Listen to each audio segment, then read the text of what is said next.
Hey there, it's Monday, January 19th. I'm at the Buckquarter Creek Trail, which is at the Eno River State Park outside Durham, North Carolina. This is a great park. You basically on the trail have a view of the river on one side of you the entire time. At the very beginning, I'd say probably a quarter mile in, if even that, there's a waterfall feature. There's an owl in the background, so maybe I'll spot him later on. But at any rate, fantastic trail, definitely worth it if you're in this neck of the woods, and hopefully you enjoy the video coming up. So as always, thanks for watching. Buckquarter Creek Trail is accessible from the parking lot at 6101 Coal Mill Road in Durham. It runs along the Eno River before curving east and then looping as the river is now on your right side as you ascend up the bluffs back in the direction you came. The river is pretty close to the parking lot, so even if you just wanted to see that, it would probably take you about 10 minutes or less to get there.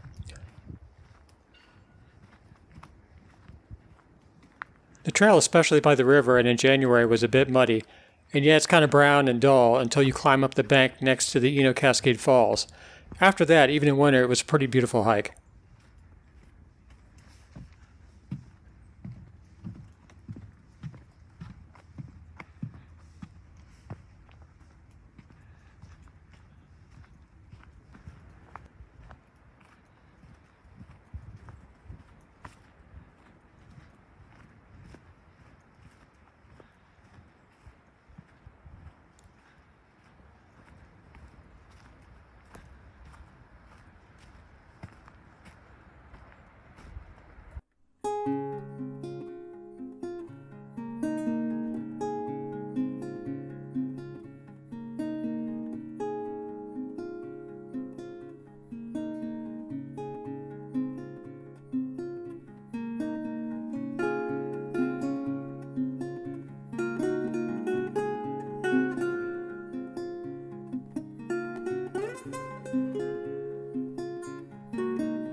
There are a number of steps up and down the banks next to the river and plenty of rocks and roots to watch out for, but it's worth it.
This is a great trail.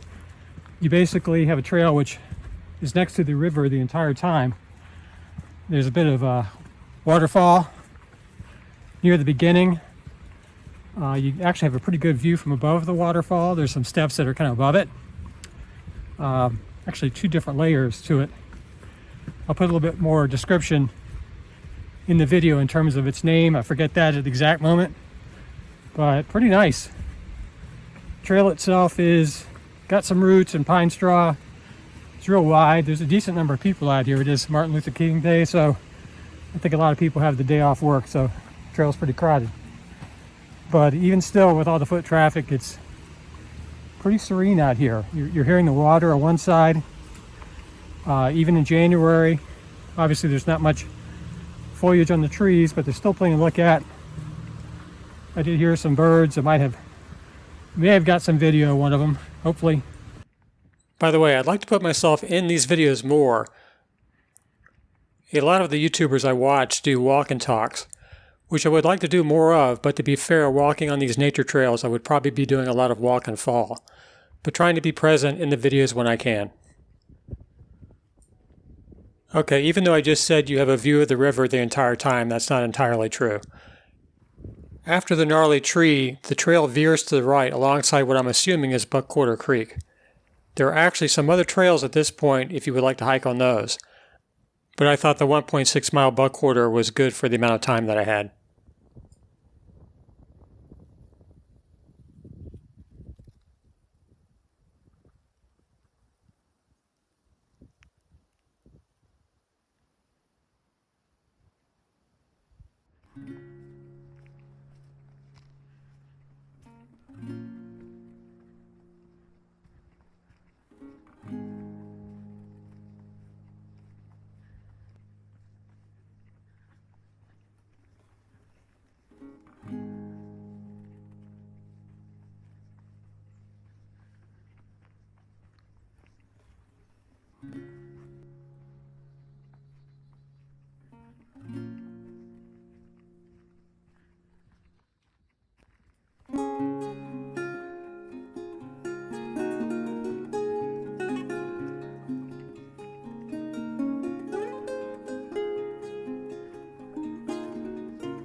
A bit of an unexpected discovery is the Anthony Cole House, right off the trail as you'll see here in a minute.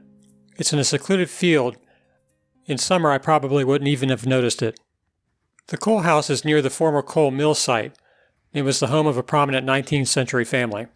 The house is pretty dilapidated and I wouldn't recommend walking around inside it, but you can see pretty much everything you need to from the outside. This was kind of interesting. This rusted metal cylinder turns out to be a water heater. It was fueled by a wood-burning stove, and from what I looked up online, it was probably made later than the 19th century, more early 20th century, but apparently there were descendants of the Coles living in the house at that time, even though Anthony Cole himself had died in 1889.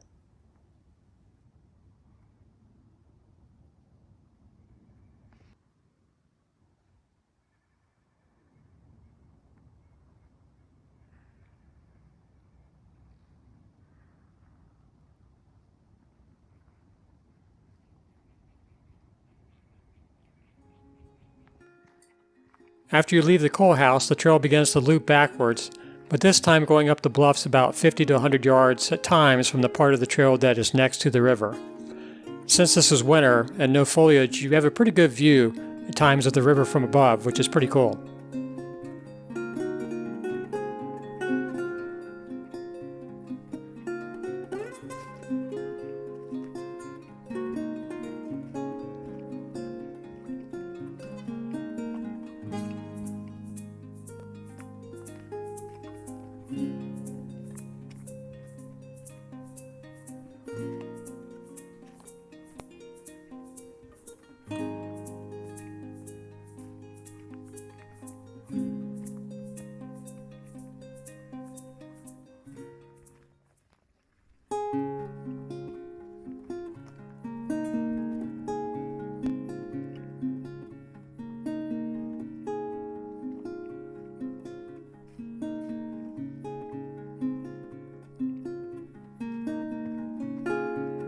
There are definitely some good sections on this part of the trail to get your cardio going as you go up and down the bluffs, some of which are pretty steep. Once you reach the highest bluff closest to where you started the trail, you can get a good view of Eno Cascade Falls below and the bluffs on the other side of the river as well.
From here you head back down towards the parking lot if you parked by the office like I did. The trail is 1.6 miles and it seemed a bit longer than that, but probably because I was stopping along the way for shooting the video. This is pretty much the last bit before you start going down a pretty route-intense bluff towards the beginning of the trail. I'm going to leave that for you though as a surprise. As always, thanks for coming along, and please like, subscribe, and hit the notification bell to get more from my channel.